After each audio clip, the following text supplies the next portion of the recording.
Donc si on se réfère à la conférence de Mulhouse de 2008, il est prouvé que les intervenants qui interviennent aux patients isolément n'ont pas d'impact sur le devenir fonctionnel, mais par contre, si tous les rééducateurs et les équipes de soins travaillent en collaboration autour du patient, là on va avoir une meilleure récupération des troubles du patient.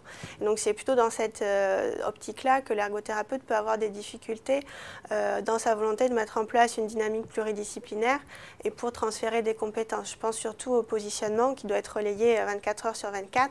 Si l'équipe ne relaie pas le positionnement fait par l'ergothérapeute, ça ne sert à rien. Il n'y aura pas d'impact. Et donc c'est plutôt là où la difficulté, c'est de transférer des connaissances du matériel, des risques de mauvais positionnement. Et la première difficulté, c'est la résistance au changement finalement des équipes. La deuxième difficulté, c'est que finalement, en rééducation précoce, on a besoin d'avoir une rapidité d'action. Donc il faut pouvoir aborder finalement la transdisciplinarité tout en gardant la spécificité d'action de chacun. Mais globalement, je pense que la difficulté des rééducateurs, c'est d'intégrer dans ces unités de soins aigus très médicalisées des modèles rééducatifs.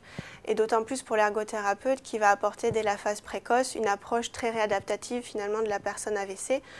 Mais finalement, tout ça, c'est des difficultés qui sont d'ordre de mise en place du service, de mise en place de postes d'ergo ou de kiné, parce que finalement, une fois que les compétences sont identifiées, les demandes de rééducation et de réadaptation, elles émanent des équipes de soins et des neurologues sur place.